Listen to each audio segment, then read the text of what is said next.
Welcome to the 2020 Business of Outdoor Recreation Summit. We have quite a few people that are coming in from the waiting room.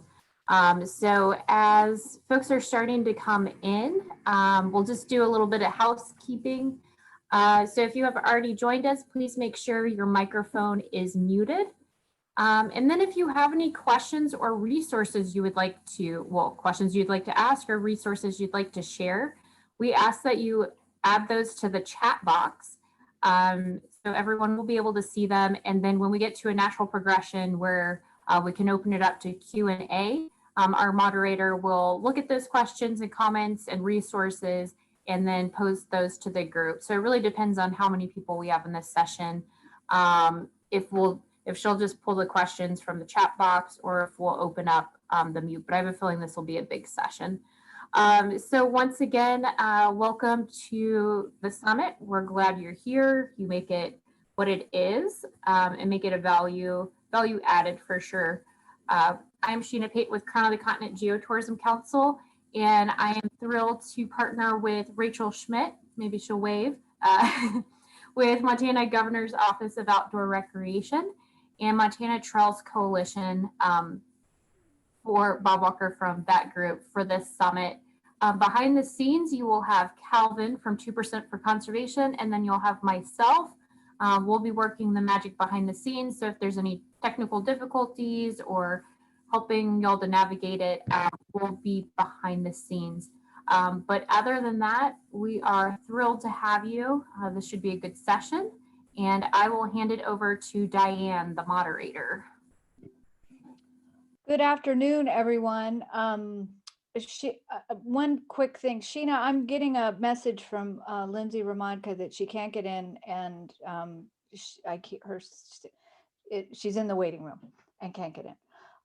Thanks everyone for appearing, coming out, staying in for this panel, which should be really exciting. I'm always happy to talk about win-wins, win-win-wins, and win times fives, which this initiative really is. So in this panel, we're going to learn about the CORE initiative. CORE stands for Community Outdoor Recreation Realization, and it's designed to provide a pathway for communities to realize their outdoor recreation aspirations, for whether it's for the economy, for economic growth, for health, wellness, or quality of life. We're going to hear from the, first of all, the Office of Outdoor Recreation about why a tool like this is critically important for the business of outdoor recreation. Next, we'll turn to Libby Metcalf, who is a professor with the University of Montana that is heading this project initiative up with the Governor's Office of Outdoor Recreation. We'll then turn to Joe Alexander from the U.S. Forest Service, who will explain why, from a land manager's perspective, a community-based priority setting tool is important. And we'll also hear from Jan Stoddard from the state's perspective for the same. Finally, we will close with Sam Kavanagh from the City of Columbia Falls, who can talk about, just from the perspective of having an amenity-rich community with challenging access to resources, why a tool like this would be important as well. So before we get started, I'm going to introduce myself and why I'm extraordinarily excited about this project. My name is Diane Conradi, and I'm a front country fanatic. I'm a serial founder of nonprofits that advance front country recreation. I founded the Whitefish Legacy Partners and the Whitefish Trail many, many moons ago. We're still working on it. I also was a founder of the Montana State Parks Foundation and served on the first Montana State Parks and Recreation Board that really looks at developed recreation access in parks and trails. in the state of Montana. I'm a big believer in a plan of some sort, whether it's the gold standard or the silver standard, but anything that will help you figure out where you are, where you want to go, and figure out how to fill the gap is going to be helpful. One of the biggest reasons that the Whitefish Trail has been successful is we had a good plan that we're still following. When you have that kind of thinking and that kind of engagement and partnerships with your community, it will not only create a good amenity and recreation amenity, but it'll also stand the test of time. So what this project is designed to do is help communities do that themselves, because let's face it, not everyone has $50,000 to $100,000 to do a full-on strategic land use plan with all the bells and whistles. Yet at the same time, any kind of gathering of people, ideas, stakeholders, assets, recreation assets, vision goals, really helps to compete for funding and get it on the ground in a way that it will last. So with that, I'm going to, and that's where CORE comes in.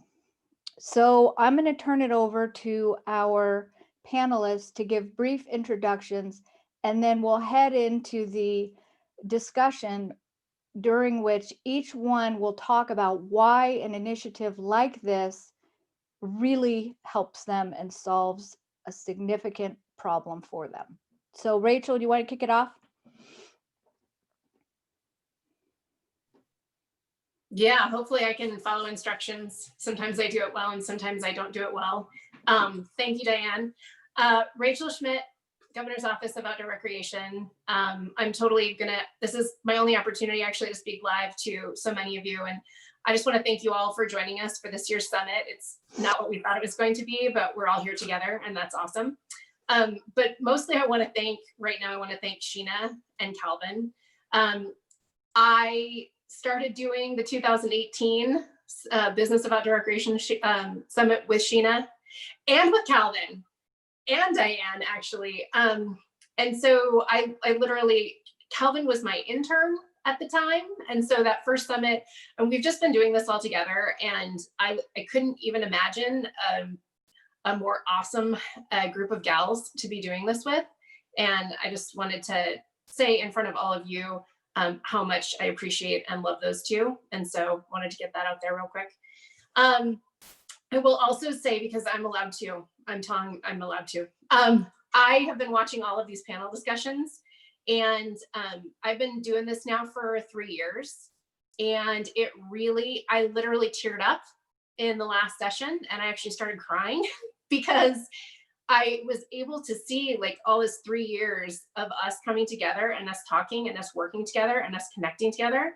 And I was able to see actually it articulated like all out at once, and to see like what an amazing impact we've all been having and how we've been working together, and it's making a difference, and we're moving the needle, and we're supporting each other, and we're lifting each other up. And I think it's just phenomenal. So when I was able to listen to Mary with West Glacier, and that is where I grew up as a little river rat, and I was able to see that little community, be a little gateway community, and to then have them articulate their struggles, and for me out of my office to be able to connect them to resources that then is now helping them. And that conversation started on year one with me, and that conversation has actually led us into even more of the conversation that we're having today. So yeah, Governor's Office of Outdoor Recreation, all of these awesome people on this panel are people that are subjected to me blabbing on and on and on all the time, which is why they've been roped into this one too. And then I'll go down the next path after everybody else introduces themselves.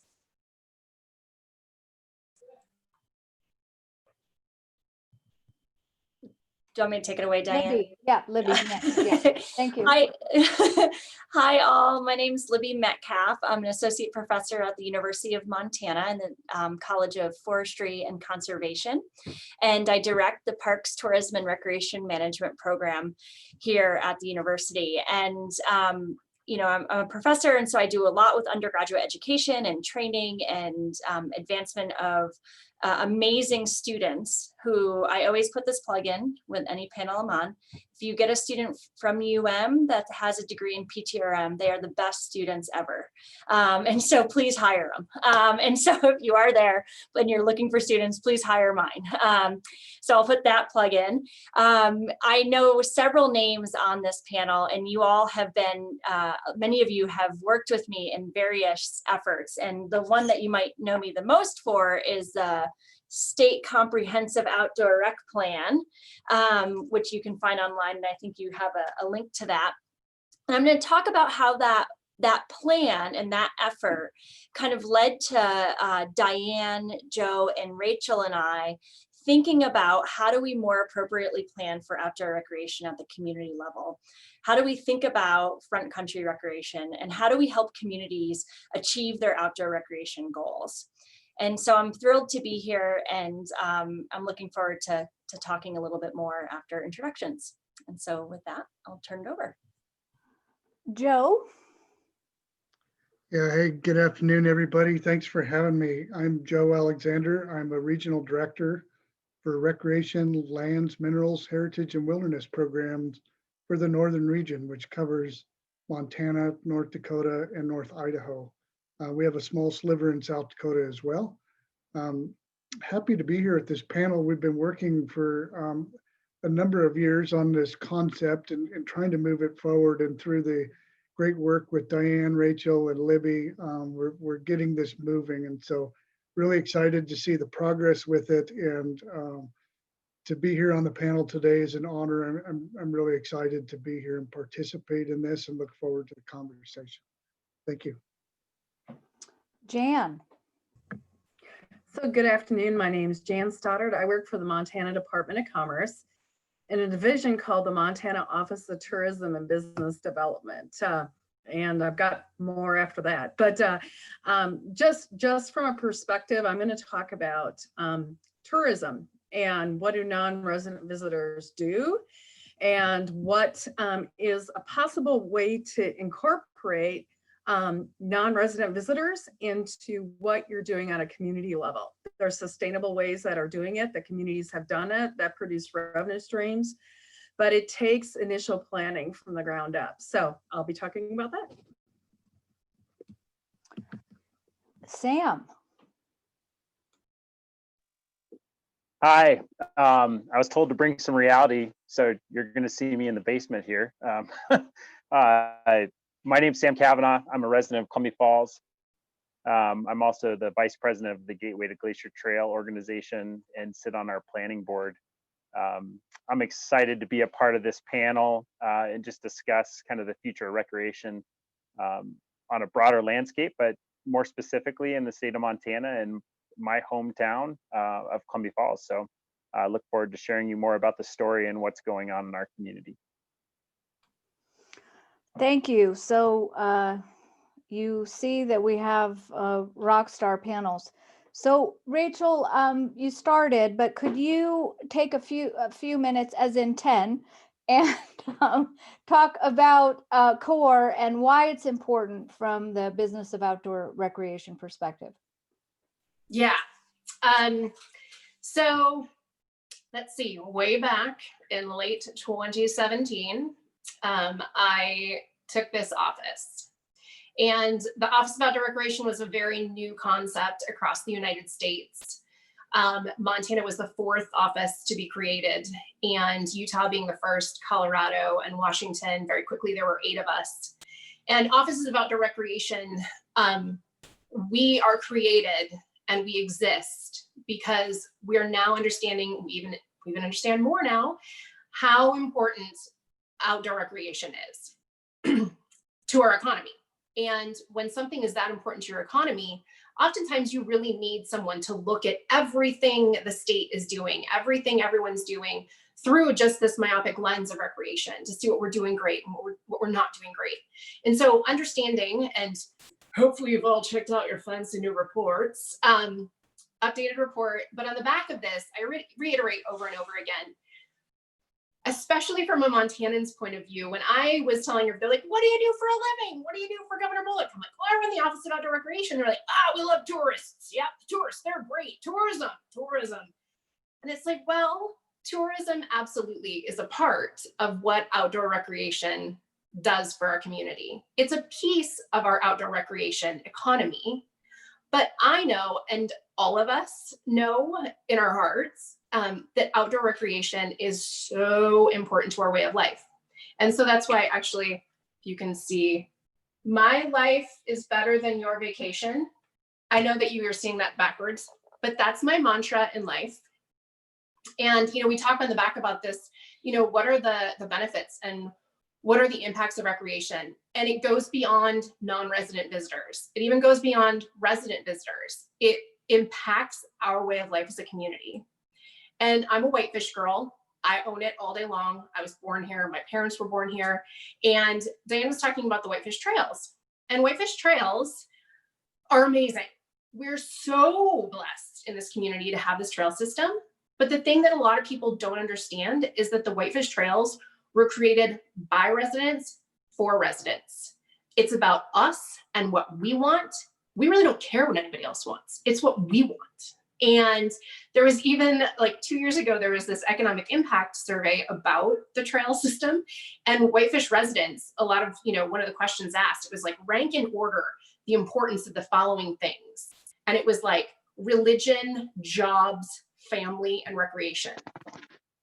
My fellow Whitefish residents, recreation number 1, family number 2, like, I don't even know if jobs registered on the Richter scale. Like, it's just, that's how important recreation is to our way of life. And so seeing consumer spending data, then seeing Bureau of Economic Analysis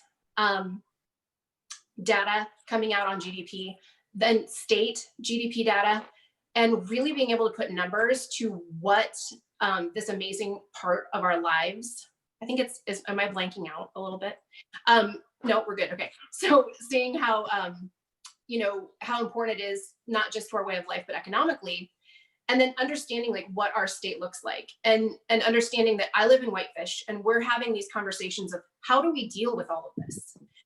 That we've made this transition to incorporate outdoor recreation, not just for our personal way of life, but also for, economic diversification for visitors. But there's also places in this state. And so for my office, if any community in this state wanted to say, I want to use outdoor recreation to do the following in my community. I want it to provide a better way of life for our existence, or I want it to pull in non-resident visitors.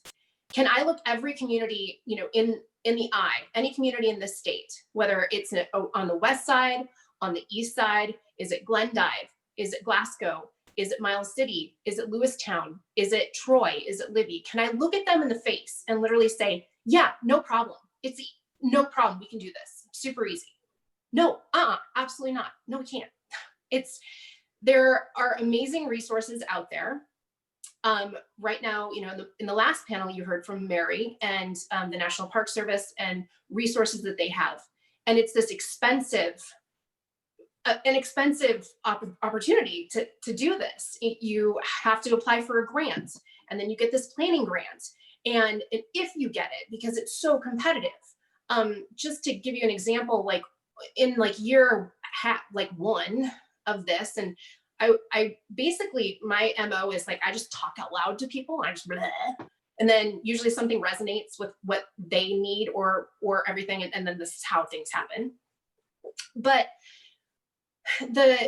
what was happening is there was the Northern Border Region recreation planning grant opportunity released, and it was a combination of USDA and the EPA, right, Diane? I think I've got this right.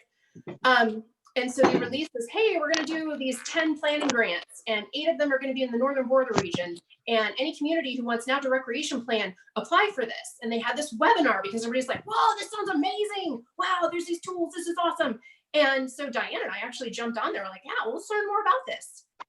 There were 400 communities that signed on to this webinar because they wanted to figure out how do we use recreation as a part of our plan, our identity as a community.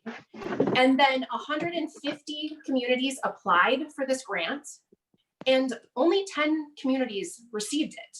And so there's these amazing, like, these resources out there, but for a community who doesn't qualify, who doesn't have, you know, all of the resources to get these grants, isn't high enough in line, how do they establish a plan and a vision?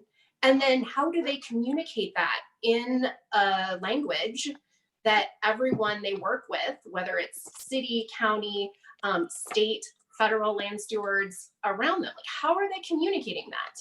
And so that's why I started talking out loud with people, and then I got to talk out loud with Joe, and then we talked out loud with Libby. And yeah, this common communication and owning one's recreation identity, you have to own it yourself or someone else owns it for you. Like, this is something that is needed and it's desired, and it's not just desired from a community level. All of the people around us who are working with us as our land stewards, our land managers, you know, they're investing in our worlds, and they want to do what we would like them to do and do these things together. So that's the backstory on how and why this is so crazy important, not only for Montana, but this is something that every other state that I work with across the United States, whether it's Vermont and the East Coast, Maine, North Carolina, Washington, New Mexico, these are other states with offices of outdoor recreation, and we talk out loud about this, and they know that we're working on this. And CORE is something that can be used for any community in the United States, and it's important to everyone, and everybody is really striving and pushing towards how can we get these tools, how can we get these resources in a consumable way for these communities to do it themselves and get themselves farther down the track in communicating this. I'm horrible because I keep like doing all these analogies because I'm like this visual person, and so I'm always talking about we're building a buffet line, and we're building a garage, and there was even more going across my mind this morning, and all my other panelists are like, oh my god, there she goes again, I can't believe she's gonna do this. So anyway, that is why it's really important out of my office. It's this is something that is applicable for every community and every Montanan, and that's what I came here to work for. Thank you, Rachel. You actually like had 1 minute left. Yeah, it was funny because on that call that Rachel and I were on, I texted Rachel, I said, I'll bet there are 50 people on this call. And we found out later that it was 450 people who are craving, communities that are craving a way to unlock that economic power of nature. And I want to add before I hand it over to Libby, when I was working on the Whitefish Trail, I mean, I went through every toolkit in the book. I did Google searching. I did this. I called this person. I asked that person. It was very difficult to find resources, not because they weren't there. They were there. But the way that a community can access them to actually make an impact, that's the part we're really thinking about. There are lists, there are toolkits, there are 100 toolkits, there's biking toolkits, there's this toolkit. But we were trying to figure out, like, how do we really create a product that's going to make an impact? And that's what Libby's going to talk about a little bit now. So thank you. Thanks, Diane. And yeah, so I want to first acknowledge that I'm working on this with a colleague here at the University of Montana, Jennifer Thompson, who some of you might know as well. She's out and about in the state with me. And then our grad student, Rachel Schaus, who has worked on several efforts with me. So I just want to acknowledge those folks. And as Diane and Rachel both said, is that we've kind of bounced around these ideas of, like, what are we doing? What is this thing? Is it a buffet line? I like that one, Rachel. Is it a garage that we're housing stuff? Is it a toolkit? I think one of the big ideas around CORE is that we want it to be something that a community can take and use as a planning document, but then also as an implementation tool. And so one of the ways that we've started to think about this core project is very similar to like a community wildfire protection plan. If anyone has worked on a CWPP, you have this kind of very 6 or 7 step process that you go through, and these plans can be enormous, they can be small, they can be really well done, they can be really poorly done. We want to develop something like that. The core is that thing.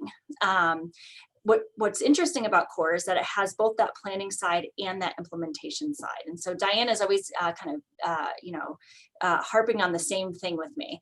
I want to see planning, but I also want to see the implementation. So how can a community actually use this plan and do things on the ground that move the needle along for them with regards to outdoor recreation? So before I get into kind of core specifics, I want to first start about talking about SCORP, because this is where some of these ideas started to bubble up for me. For those of you who don't know, SCORP is the State Comprehensive Outdoor Recreation Plan. It's a 5-year plan, and it's developed by Fish, Wildlife, and Parks. And it's the way in which they can secure stateside land and water conservation funds. Some of you might be familiar with SCORP. You might have applied for a grant with SCORP. It's a wonderful program. And when we were working on this effort, we talked to over 300 people across the state. Some of you on the call, I know you've seen me before.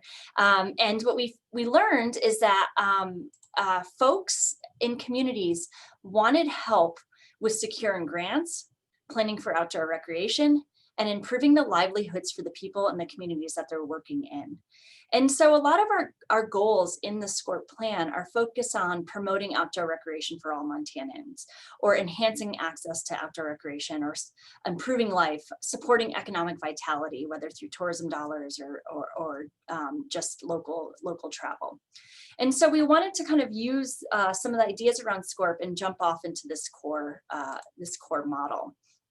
And I'll circle back to SCORP in a minute. So the goal of CORE is to provide guidance for communities throughout Montana, and like Rachel said, potentially beyond, to support the planning, vision, and implementation for outdoor recreation. Our intention with this product is to support local communities, however you define community. If you're in academics, we get all tangled up in definitions. And so I encourage you to think about your community as a town, a valley, a watershed. It could be regional, it could be all sorts of things. So big, small, whatever you think is a community. And with a wide variety of goals and interests. Some communities are really interested in connecting outdoor recreation with tourism and economic growth, while other communities are interested in improving outdoor recreation resources for the people who live there. And so CORE is the DIY plan to help communities think and realize their outdoor recreation potential. The other thing that CORE offers is a bench of people or a set of resources that communities can tap into when they're struggling throughout the process.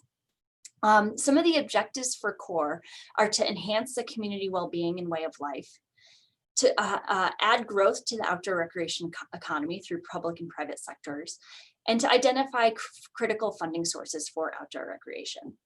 So we've developed at this point a few different things that are going to go into this plan. And I will acknowledge that we're kind of in the nascent phase of this. And I'll talk about the next steps as I move on. The first thing is a community typology. So learning and understanding what type of community you want to be, or what your motivations are with regards to outdoor recreation, and where you might want to be down the road. And so we help, the CORE plan will help form a core team with local stakeholders, leaders, key informants. It'll help you develop a vision for your outdoor recreation planning effort. It'll do everything from outdoor recreation asset mapping and inventorying. This is a critical step. I'm sure there's a lot of folks who either work with an agency or work in a community.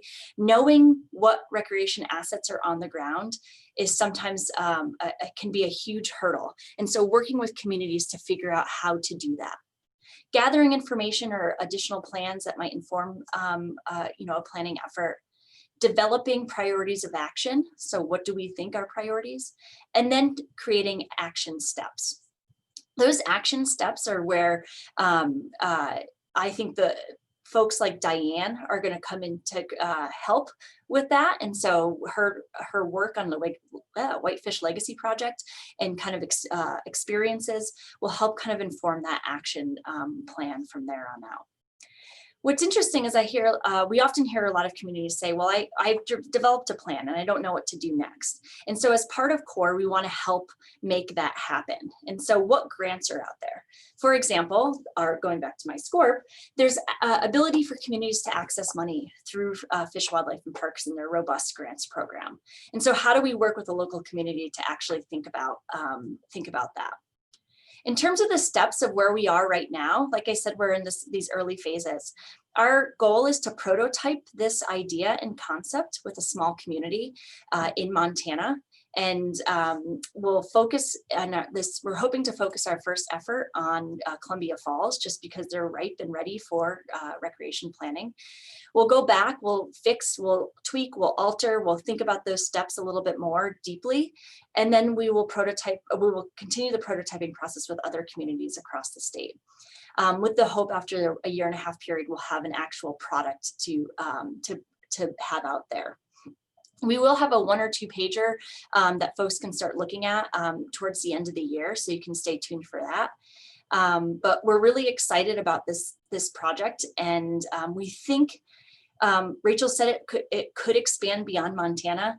I get a little nervous when I think about anything on a national level. I like to start small and then start building from there. And so I'm really excited to get this right for Montana and then see how we can translate across different scales and different regions. And so, yeah, I think that's it, Diane.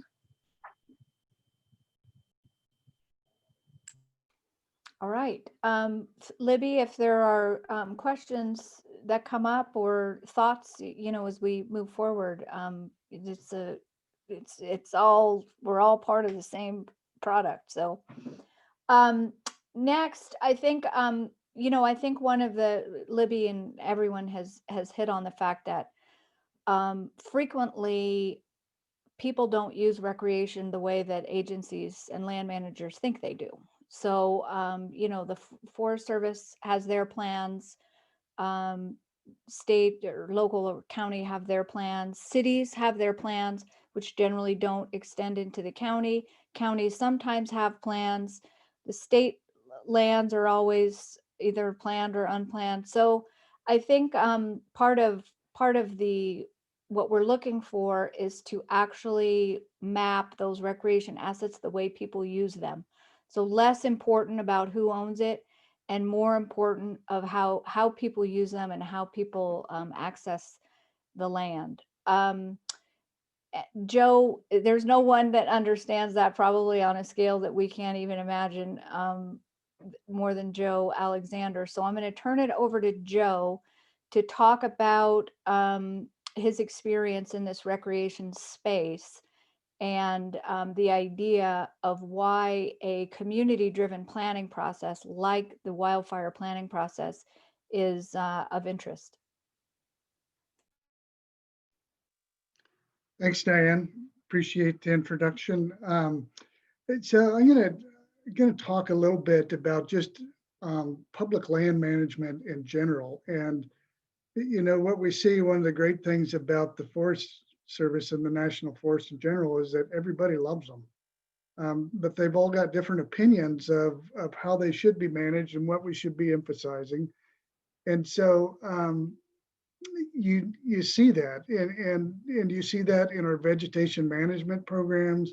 You see it when it comes to travel management. You see it with all these things that get very controversial that we do. But the one way to move things, and you think about timber harvest is one of them, and we've been dealing with these fuels issues for a long time, is the way that we were able to figure it out was by doing collaboration, where we get people to come together and figure out what they could agree upon, not spend all their time talking about what they don't agree with. And so we've made a lot of progress with that. And if you look at lessons learned over time, the community wildfire protection plans came about after the 2000 wildfire season, where it really began the era of these mega fires. We saw it started out actually in eastern Montana. with some huge fires out in the Ashland area, and then moved out to the Bitterroot Valley where we saw 300,000 acres burn. And then it went also down to New Mexico and Los Alamos, and almost saw our nuclear laboratory down there burned over. So we had these huge events that led to, recognition that we needed to do something different. And so the effort started around community wildfire protection plans. And the real reason to do that was to have a consistent way for communities to come together and speak about what it is their concerns were, identify what the risks were, identify what infrastructure they were lacking, all those things that they seem pretty familiar when we start talking about outdoor recreation. We need to talk about infrastructure needs. We need to talk about kind of what the community wants. And we've talked about this at length about what this is about. And it's really about, what way of life in terms of outdoor recreation does a community want? What do you want for yourselves and your community, for your ability to do? What is your emphasis there? What do you like to do? Also, there's tourism, and this year is a fantastic example of where we've seen in many cases a twofold increase in recreation. We not only want to take advantage of that tourism, bringing economic and dollars in, but we want to make sure that we manage that so it doesn't change number one, which is maintaining our way of life and what we like about the place. And then finally, there's parts of this with outdoor recreation that are really attractive to companies and why they want to settle somewhere. So kind of think of it as a three-legged stool in terms of your planning and what you want to get out of it. So so these things come together, and we see them, and we look at, like I talk about these lessons we've had within public land management and within the agency. And we see these successes when there are people that come together. There generally is no limit to the amount of funding that public officials will throw at that. And I would say our current election is one like I've never seen in my lifetime. So many people that were in charge of defending public lands, and how many of them won this and they stopped the erosion of federal lands going into the private sector, all these things that they're all for public lands. And it's really great to see that we have this political interest, but there's always interest in them getting behind ideas that have overwhelming public support. And so if we have those plans and we have community buy-in for those, we will be able to go after those grants, be successful. We'll see things, we just had a $20 billion piece of legislation passed for the Great American Outdoors Act because there was such overwhelming support for deferred maintenance in national parks, national forests, and a little lesser extent, Fish and Wildlife Service and BLM. And so we've seen that because it is so publicly popular right now to support public lands. So you can see that there's a tie here. And if we have these plans where people have come together, I think we really have an advantage. And in Montana, I come back to community wildfire protection plans. This is where that was born. Those first started getting written in Montana, and it spread across the country. Everybody has a little bit different twist to it, but there are some foundational things within that have a common language about it, common way to prioritize things. All those type of things are common, so that we can, we don't have Glendive speaking one way about it and Missoula speaking a different way about it. We want the language to be common around that. And let's face it, we could be competitive if we're united, and we could be out in front. My other colleagues, there's 9 regions in the Forest Service. My other colleagues are so jealous that we are pushing this forward. They are trying to get in front of us. Utah, they were the first state that had someone for outdoor recreation on the governor's staff, but they're behind us on this one. If we can get out in front, the other states will want to glom on. And it doesn't mean that they have to do the same thing about us, but there's principles to these concepts that apply across the board. and they're not unique to Montana. They apply to other states as well. But if we can get out there in front and really get this stuff moving, they will just throw money at this. There's going to be a lot of opportunity to move these things forward and to shape the way that we use recreation to preserve our way of life in Montana. And I can tell you myself, I don't only work in recreation for the Forest Service, but I recreate at least every weekend on public lands, and normally during the week too, if my wife doesn't get too upset with me and make me come home and get out of the woods. But it's why I live here, and I think that many of us, in one way or another, are attached to our public lands. And Montana has, when you look at statistics, we have a larger percentage of participation in the outdoors, I think, than any other state. And Rachel, Libby can correct me on that, but our participation rate, that's why people live here. That's why we're attracting jobs and why things are booming here in Montana. And the final thing I would say about it is that you think about this year and you think about the attention we have around recreation right now. How important was recreation, outdoor activities to dealing with the pandemic? How healthy was it for us to turn to that? And all those things got really heavily impacted. We're also seeing across our communities this huge influx of people coming in, getting out of some of these other states with higher population bases and moving here. It is unbelievable what's going on in small community places you wouldn't expect it. Libby, we're seeing that just huge people just coming in paying cash. So we have this influx of people, and so it's more important than ever for us to do this kind of planning so that we could shape what's going on with outdoor recreation and make sure that recreation doesn't somehow take over and change why we moved here and why it is that we love this place. So I think I'm probably close to my limit here, Diane, on my time. So I'm going to yield back to you, and I'll wait and see if there's any questions. But thanks again for having me. And it's kind of hard to follow Rachel and Libby on a panel, but I did my best. So there you go. I'm totally going to butt in here for a minute. And I just want to well, first of all, public landowner. We're all public landowners. Just want to wear my shirt, wore that for Joe. I don't think most people in this state, because we don't often have exposure to other places in the United States or other places in the world, but on this topic, our region and our relationship with the Forest Service, our relationship with our leaders in the National Park Service, we are so fortunate to have people like Joe in leadership positions and to work with in this region.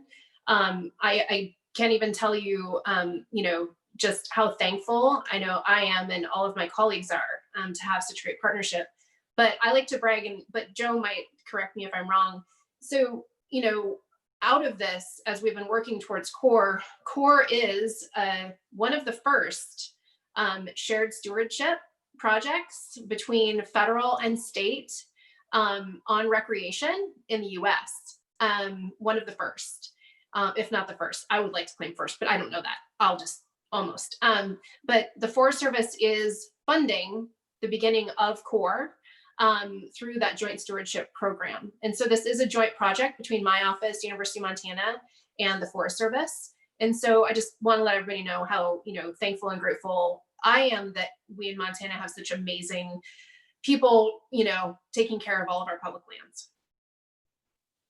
Yeah, thanks, Rachel. I'll just hit on shared stewardship a little bit further, and Diane's going to probably yell at us soon for going over at least my time limit. But yeah, the shared stewardship, we really want to work with the states to understand the interests the state has around our public lands. It's so important to the states economically, so important to the lifestyle of the people that live here that we want to federally, we want to work with the states and do that. And so that's why we put money into an agreement with the state, with Rachel's office, and with the University of Montana, with Libby, to try to move forward and to begin to model that behavior and model us working collaboratively with the states to come up with something that works better for our communities and our citizens. So thanks for the plug, Rachel. And it's easy for us folks in the federal government to work with the state when we have such great partners. So you've been really great, and appreciate all that you're doing. Thanks, you guys. I didn't realize we were on the bleeding edge. I thought we were on the leading edge. Joe, that's a great segue for Jan. I think a couple of issues that you raised. One was COVID, one was infrastructure, and the other is this pipeline of projects for state funding. Frequently with some of these grant programs, the biggest barrier for communities to be able to access them is match. And Jan is going to talk a little bit about the Department of Commerce beyond just the recreation, what we think of as recreation, outdoor recreation funding through Fish, Wildlife, and Parks, their programs. Jan's got some amazing projects, because what we're hoping to do is create this nexus between economic development, rural economies, and this outdoor recreation funding. So it'll be able to marry some of those sources. So Jan, I'm going to turn it over to you to talk a little bit about the perspective of the state, what the state might be looking for in these proposals to help communities move forward with this pipeline of projects, and Zoom. Thank you so much, Diane. And I've got the privilege of following the Rachel-Joe combinations, so bear with me. But I think I want to backtrack just a little bit and talk about why tourism is so important to Montana. And even, I might be preaching to so many of you already, but I still run into people all over the state of Montana that really don't understand the intersection between tourism visitors and the economic benefits that come to Montana from both non-resident and resident travelers. So to put some numbers to it, in 2019, over 12.6 million non-resident visitors came to Montana. So that's a 13-to-1 ratio of 13 visitors for each Montana resident. And while they were here, they spent over $3.8 billion. Number one on that list was gasoline at $860 million. Restaurant and bars came in next at $681 million.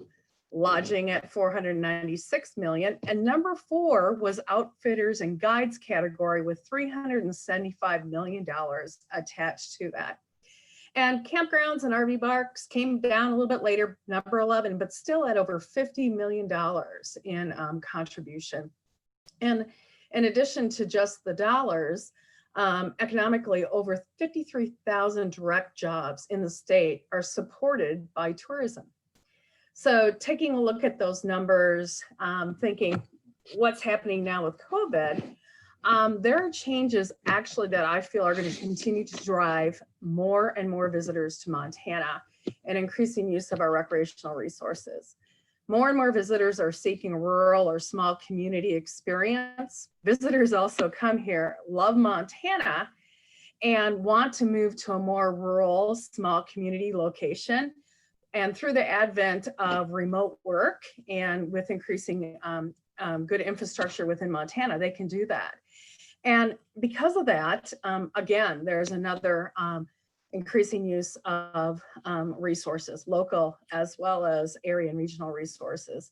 And if you talk to any real estate agent, there have just been an incredible, actually I call a skyrocketing number of sales of properties to people from out of state over the summer across almost all areas of the state. So this migration is really starting to happen. And this isn't just anecdotal. This is actually driven by research and data. We like to use a number of different resources at the Office of Tourism to truly try and track and understand what's happening with our visitors. And this becomes real important that communities sort of also understand this as well when they're creating their own plans related to core or other local strategic plans. There's a research company called Destination Analysts that started a weekly survey of potential visitors. They survey across the United States and they measure traveler sentiment. And these surveys actually began with the advent of COVID last spring. Their results are finding that more and more travelers, in fact, more travelers than ever, are looking for rural or small town experiences, especially ones that offer nearby recreational experiences. Younger travelers are also likely to be seeking that connection with nature and having new experiences. And for the first time, Montana really popped into the top level of destination locations that people were actually seeking more information out and planning a trip around. Montana not just has incredible recreational resources, but from an outside perspective, we're also perceived as a safer pandemic location. And that Montanans are also taking a lot more proactive measures when it comes to COVID and the pandemic. And we actually saw the impact of that started this past season. So while the state was still relatively slow in May and June in terms of visitors, without any promotion or advertising, we saw some waves of visitors coming, especially around Yellowstone National Park, that once it was fully opened. And in fact, I don't know if you've seen the news, but the month of September had the highest number of visitors coming to Yellowstone Park for that month ever. So in the midst of a pandemic, we're seeing that swell. And it's interesting that that's also continuing into this fall. So the same type of surveys is finding that 40% of likely fall travelers say they will visit a small town or rural area on their fall trips. When in the past, they may have been going to an urban destination.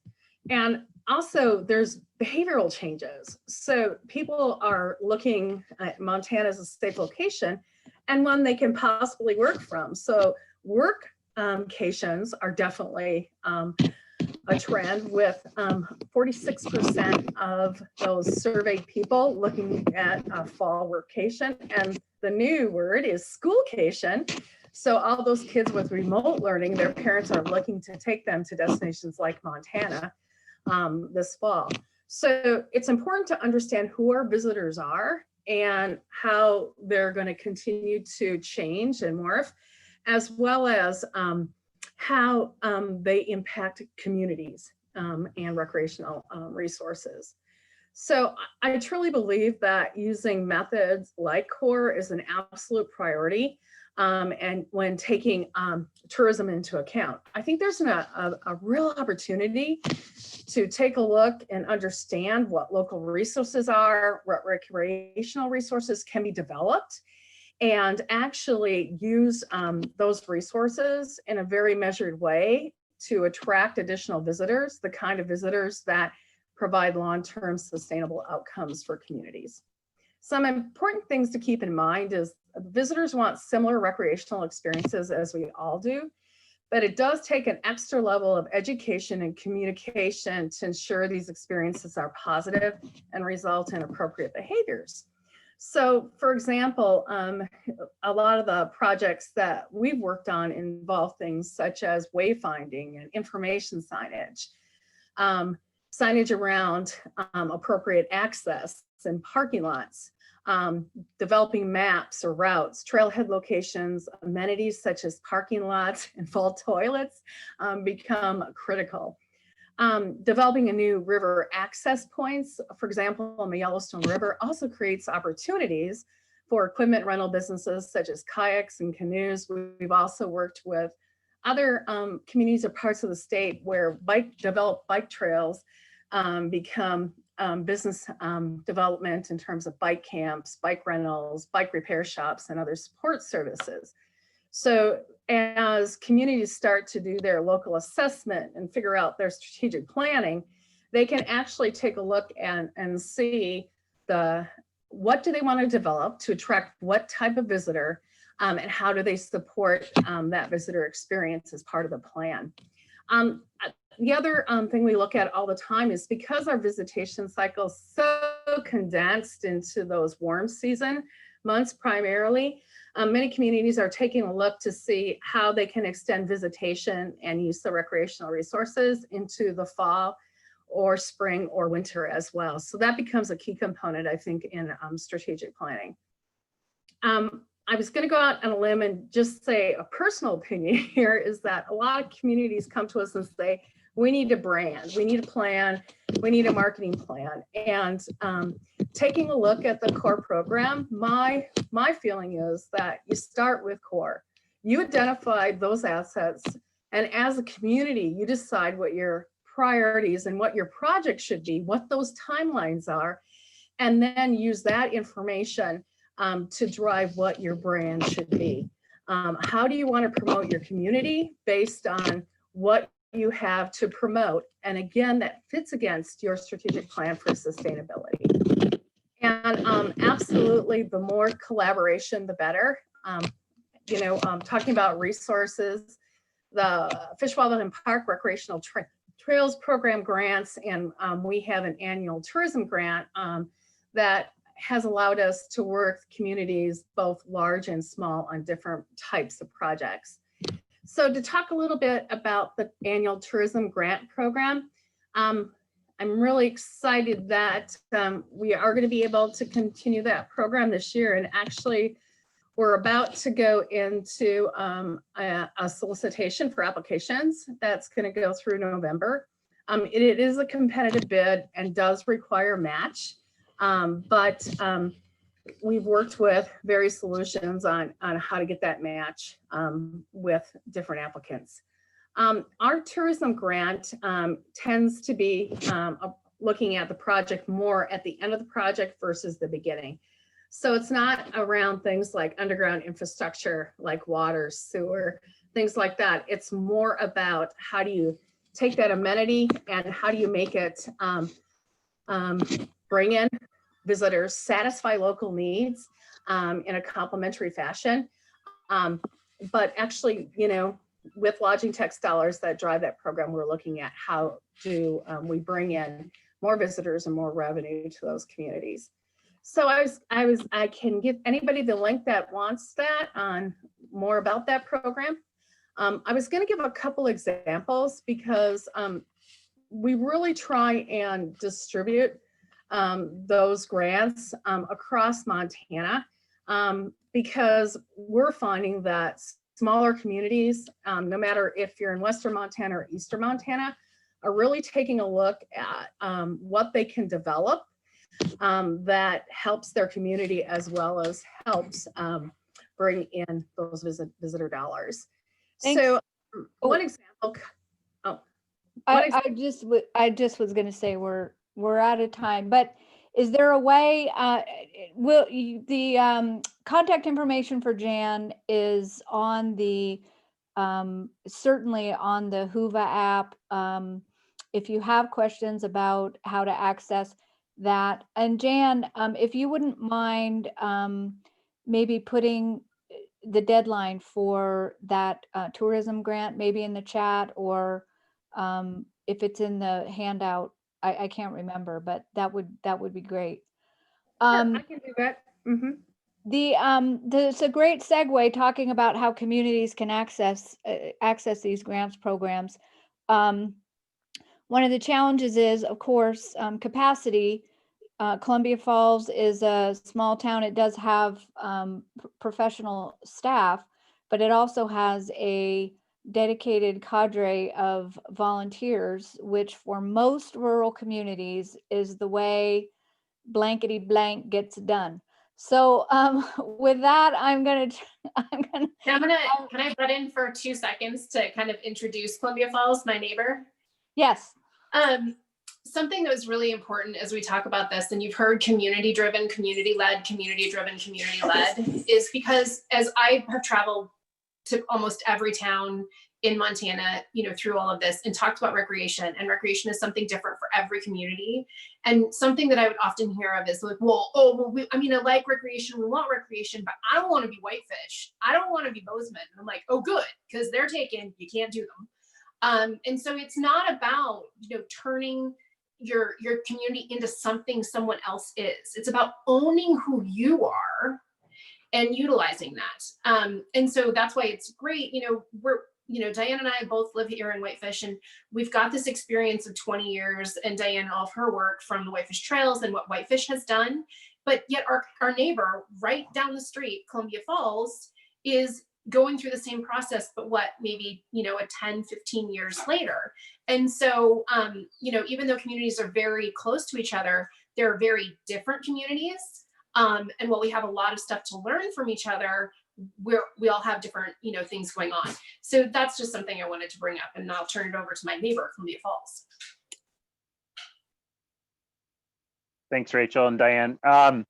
Yeah, I've got to say, it's exciting to think and visualize having a program of this nature that would be available to communities like Columbia Falls, but even communities like Bozeman. I think I look back on my past. I'm born and raised Northwest Montana, just outside of West Glacier. I traveled around the world and came back now a number of years ago to raise my family. And it's wild to see how Columbia Falls, the place that I graduated from high school, has changed, how the outdoor culture that was historically attached to harvesting firewood and going hunting and fishing has now become more, not something you just do on the weekend, but it's something that is ingrained in part of your life.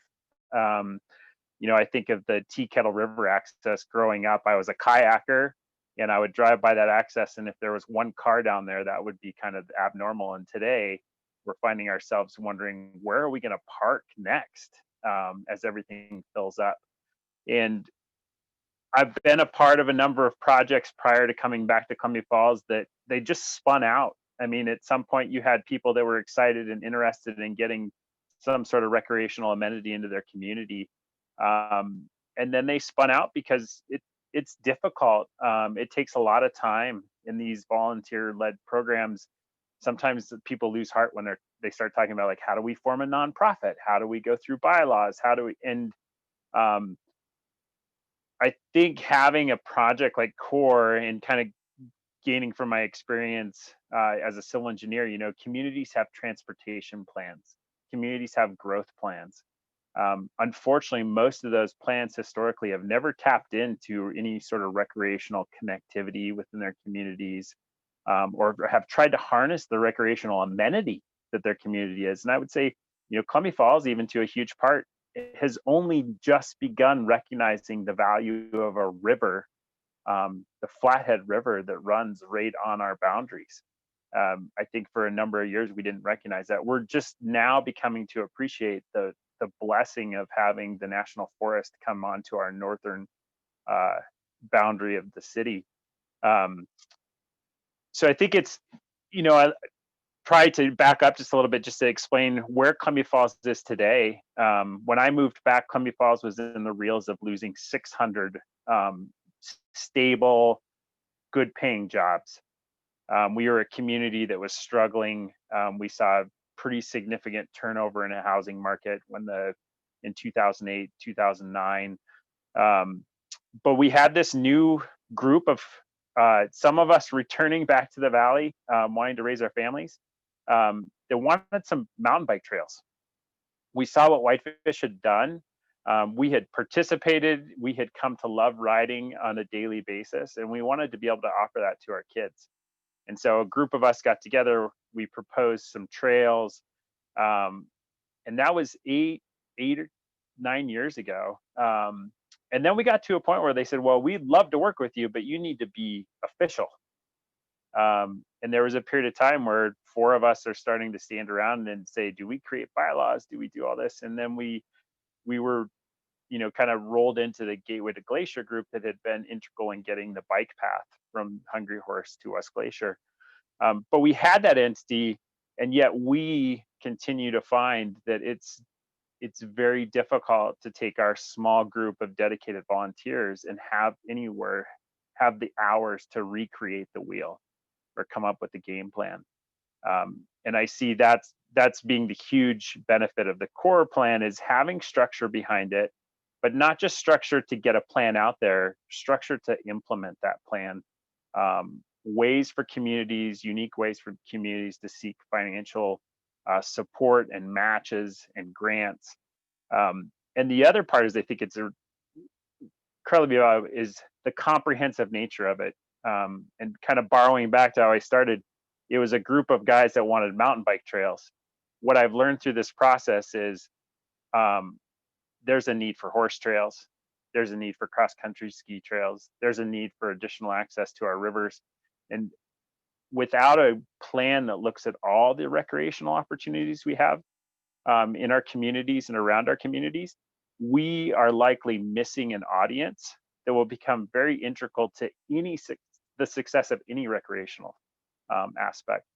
And I love the idea of thinking about tourism, because obviously Columbia Falls has 3 million or so people that are passing through it over the course of the summer months. But I will tell you, as a long-term resident, I've seen that the value of just community well-being, resilience, vitality, but also a connection to what I think brings us all back here, and that's the great outdoors, and a love and a passion for it.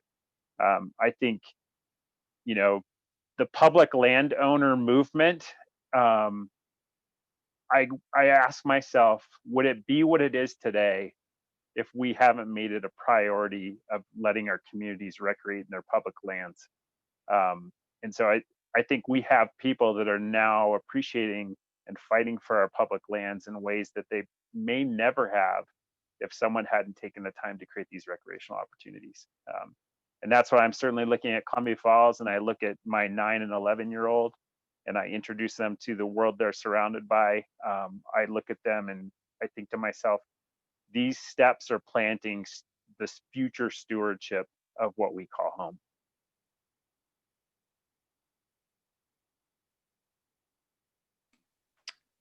Wow. Sam, that's moving. I try. I mean, that's what it's about. That's what it's about. Yeah. I think so many things struck me with Sam that will feed into this core. And thank you, Sam, because now I'm always the one that's kind of beating on the table to Libby, but you did it too. I think part of what we'll be looking to solve either in this phase or the next phase is how to empower these communities so you don't have to start at square one. For a group of volunteers looking at bylaws and nonprofit corporate governance and county land use plans, it's daunting, it's complex. And I think that, gathering resources from experts who know what it's like on the ground, who get it, who live where you do, and can understand how to solve the problems that your community faces, most communities face, but all a little bit different. That'll be the special sauce that we'll be able to come up with to help communities implement what they're looking at. I kind of forgot to mention, I also, in addition to being a serial founder of nonprofits, I also have a law firm and have provided tremendous amount of I have a lot of nonprofit experience, but also of trying to help communities solve these problems that aren't just in one bucket. And I think that's what we're looking to CORE to do. Now, we have 5 minutes left. So much more to talk about, and I'm looking at the guest list, and there's so many people who could talk more meaningfully than I can about some of these challenges and some of the solutions. But I think the point is that we're all in it together. People access the outdoors regardless of ownership, and the more we can kind of put the power in the hands of the community instead of in Helena or with Helena and with DC, we're going to be the stronger for it.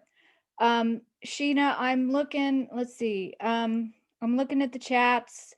If anyone has any questions for our panelists, please speak now. Jan did upload the grant program with some information about how to access that. Let's see, we've got how many? 4 minutes. Yeah, Rachel, sorry. So there was a question about resources, and Jan had given some great numbers and maybe some more information about CORE. So we have preloaded some of the documents that panelists have provided us with before. So you'll be able to locate that in this panel session. And then any additional resources outside of that we hear from this session or we receive later, we'll continue to update that resource handout document. That's also under the handouts for this panel session. So just wanted to let you know about that. Anyone who's interested in getting more information, learning more about CORE, providing feedback, providing input, learning more about SCORP, learning more about the funding programs through Montana Tourism, just email any one of us and we can get you hooked up with the right folks. And Rachel, we have 3 minutes. Does everyone vote Rachel should be the closer?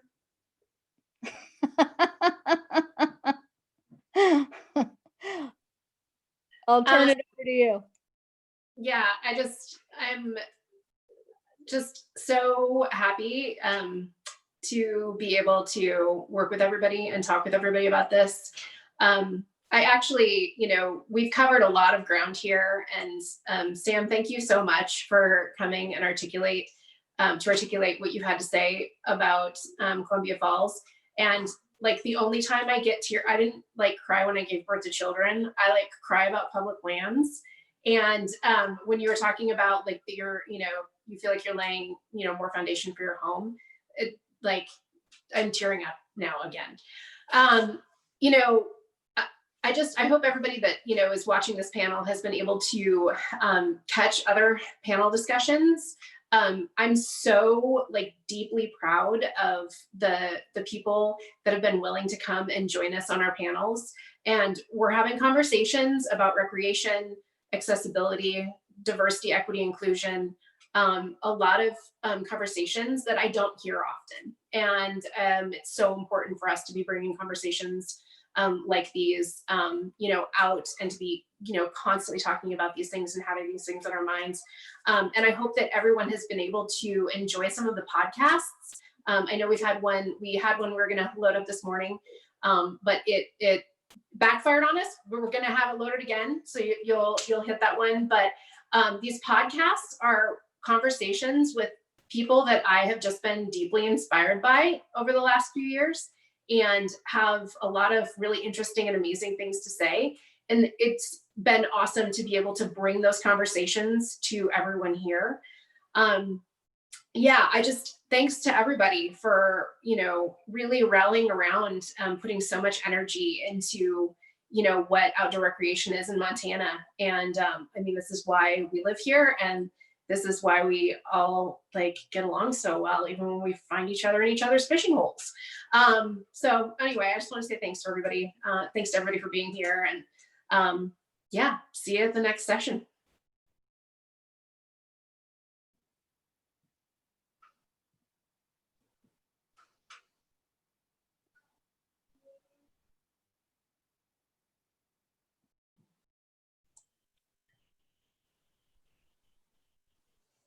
Thanks, everyone. Thanks, Joe. Thanks, everyone. Solid job moderating, Diane. Thank you. Sheena, should I do something or are you going to do something? I got it. Thank you guys so much. Thanks, Calvin. Thank you. Bye-bye. Bye. Thank you, everybody. Thanks, everyone.